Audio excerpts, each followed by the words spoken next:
Hello YouTube and welcome to this new video on Genshin Impact.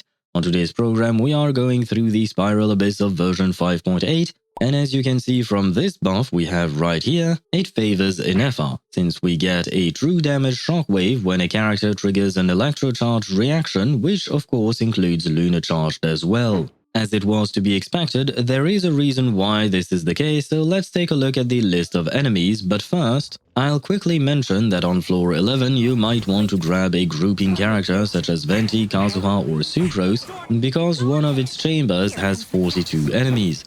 No worries, they are quite squishy, so you can mow them down quite easily. Inefa will also work, as I believe she has a little bit of a grouping ability, and more importantly, Lunar Charge will go brrr the more enemies are present on the field. Now on to floor 12.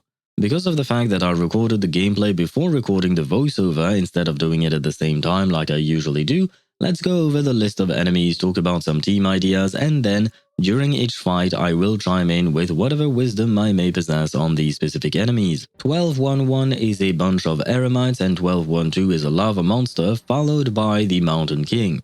1221 is a bunch of Rowan machines and 1222 is a Pyro Wyob followed by the Mushroom Chicken. 1231 is the Sombrero wearing Cactus Man and 1232 is the Secret Source Automaton configuration device. So the overall advice I'd give here obviously is to use an electrocharged team in the first half, and since you might want to use some pyro on the lava monster, quick note to mention that while editing this video I realized I was wrong about the fluid avatar of lava. It does not want pyro, quite the opposite actually. I checked on the wiki and there are actually two types of avatars of lava. The regular one, which has high pyro resistance but also a pyro gauge. When you fill that pyro gauge up, the avatar of lava will lose a bunch of HP and its resistances to pyro will be diminished. However, this is not a regular avatar of lava. The one that we have in the Spiral Abyss is actually a fluid avatar of lava, which does not have the pyro gauge. However, it conserves its very high resistance to pyro. That being said, the teams that I'll mention afterwards will still make sense. So the Mountain King and even the Mushroom KFC, you might as well go with a vape or melt composition for the second half, though I suppose an overloaded Chevreuse team could work too. One thing to note is that you kind of want a Natlan character for the Secret Source Automaton configuration device, because nice soul aligned damage will trigger it into summoning its pillars, and said pillars are easier to climb with Natlan characters. I am aware of the fact that you can kinda glitch up a non-Natlan character if you climb on a specific spot of the pillar with a medium height character, but I've never been able to do it, which is probably a skill issue on my part. Since I've already recorded the gameplay, I can tell you that I tested several teams, and I'll continue with my Fontaine agenda by showcasing teams where Fontaine characters were able to shine, but let's see what worked and what didn't. Yeah, one team didn't work, but I'll blame my level 40 unbuilt Sucrose for it. So first couple of teams were Raiden, Kazuha, Bennett and Yelan on the first half, and Wriothesley, Xilonen, Emily and Mawika on the second half. Not much to say about those teams except that I did cut it a bit close on some chambers, but I'll blame my sometimes non-optimal executions of the team's rotation. Second try was a Clorin, Furina, Raiden and Jean team for the first half, and a Mawika, Xilonen, Janssen and Sitlali team on the second half. I was a bit of an idiot not to use Bennett on the first half since I was using Janssen on the second half, but oh well, it still worked out fine. For 4 stars, I wanted to try a Beidou official Xingqiu team, and the best character to accompany them, in my opinion, would have been Sucrose. But yeah, my Sucrose is level 40 and without proper artifacts, so... Anyway, if yours is built, the team should work. I assume Mizuki would work as well instead of Sucrose, but the only reason I'm thinking about her is because I got her recently from the standard banner. But if you do want to use Mizuki, you'd have to replace Beidou with someone like Ororon, as he is quite strong, especially in electrocharged teams, but more importantly, he does not require normal attacks to trigger his electro application. Same thing, you would have to replace Xingqiu with Furina or even Kokomi, I suppose, because once again Mizuki's inability to use normal attacks during her floating state, which is the majority of her gameplay, It really hurts her, but still, she might be able to work depending on what other teammates you have. On the second half, Bennett and Xiangling are king and queen. Pair them with Kaya and Rosaria for a meltcom and it should work really well. I believe characters like Bennett and maybe Xiangling can glitch up the pillars in 12-3-2, though I am not sure since I've never been able to do it. You could also go with Sucrose and Xingqiu in this half to allow Xiangling to vape instead of melt, depending on what you decided to go with in the first half.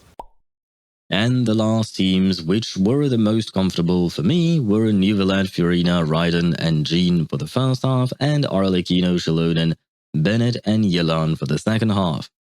This worked really well and didn't have an issue clearing the abyss and with time to spare. Now onto the showcase. For 12.1.1 we have a bunch of eremites, and for 12.1.2 we have a fluid avatar of lava and the Mountain King.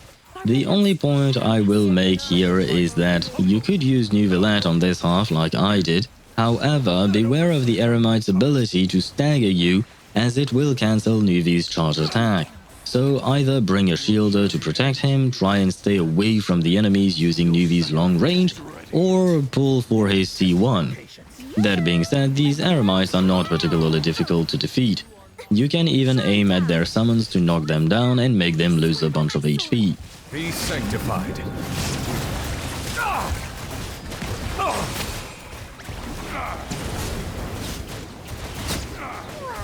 Dance with me! The show's only just begun. I'm not done yet. Shower me with praise. Let my name echo in. There is. Wind, hear me. The tides beckon. Your journey ends here, Lord of Sand. Your sacrifice is ready.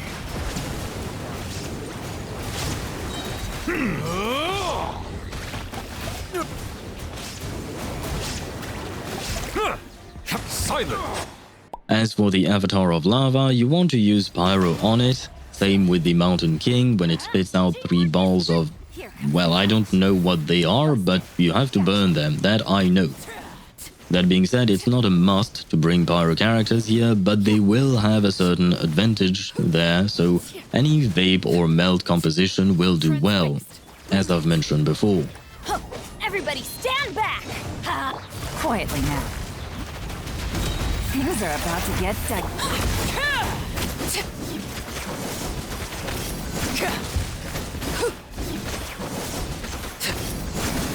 Laid bare. Teamwork is Busted.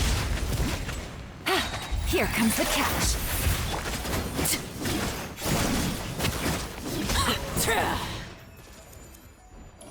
On the second chamber, here there is not much to say. The ruin mobs are fairly easy to defeat as long as you have enough DPS, but there is no special mechanics to play around with. The only thing worth mentioning is that the ruin cruiser has a move that makes it back away from you, so try to position yourself appropriately so that it will back away into the other ruin mobs. Just so you're not surprised, there are actually 3 ruined drakes Earthguard in the second wave. They look big and scary, but in truth they go down easily. shower me with praise. Let the world come up. Chorus 1. Barbados. Let the mighty be humbled.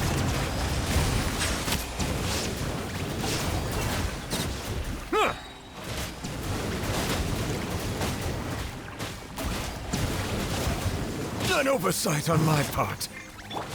Yoo-hoo! Time to shine. Shine down. Now you shall perish. Wind, hear me. The tides beckon. Silence!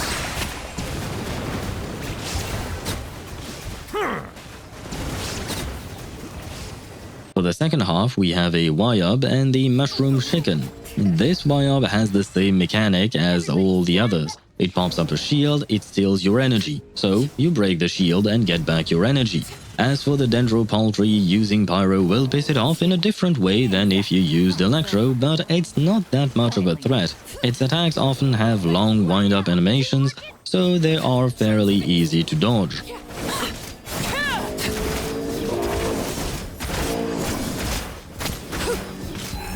Face mine. Overrule. Bring it. Everybody stand! Here comes the catch. Gotcha. Take it easy.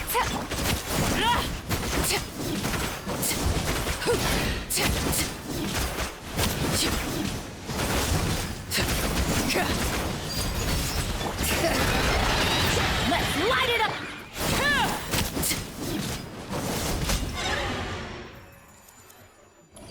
Finally, for 12.3.1 and 12.3.2, we have the sombrero-wearing Cactus Man and the Secret Source Automaton configuration device.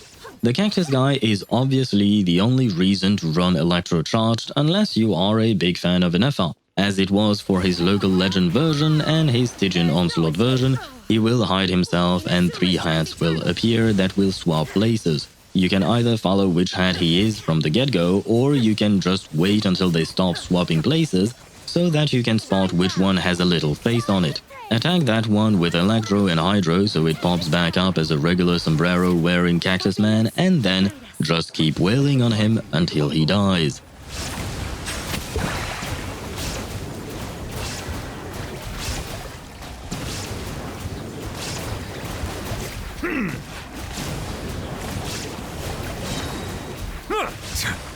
Strike a pop! Illusion shattered. Torn to oblivion.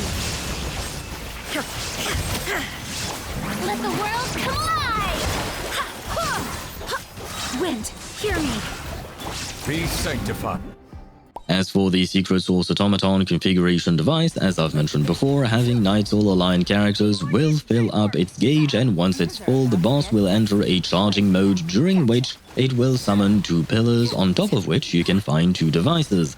You want to climb these pillars to destroy the devices with melee attacks, as these things are immune to ranged attacks. Natlan characters will have an easier time with the climb, but as I've mentioned before, you might be able to glitch your way up. Other methods can be used to climb, such as placing a Zhongli pillar next to the boss's pillar, or using Albedo's flower elevator, or even using Venti's hold skill. Once the devices are destroyed, the pillars will disappear, the boss will lose a bit of HP, and it will be vulnerable for a short period of time, during which its resistances will be lower, so this is when you want to go ham on it. Bring it.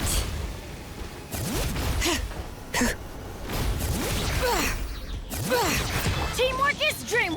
Quietly now. Gotcha. Here comes the catch.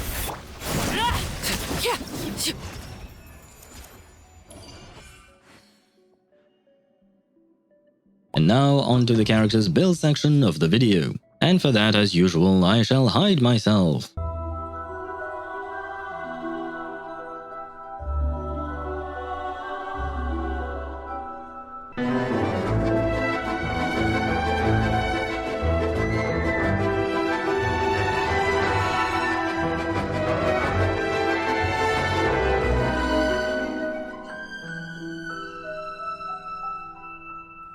And that was my clear of Genshin Impact Spiral Abyss patch 5.8. If you found this video enjoyable or helpful in any way, please don't forget to leave a like and subscribe to the channel, as it helps keep the happy in Happy LTV. You could also leave a comment on how I could improve my runs, or share how you cleared your Spiral Abyss. If you want some more story-related content, I livestream on both Twitch and YouTube every Wednesday, Thursday and Friday at 6 PM Central European Summer Time, and every Saturday at 4 PM Central European Summer Time. On that note, thank you so much for watching, and I'll see you in the next video or the next livestream.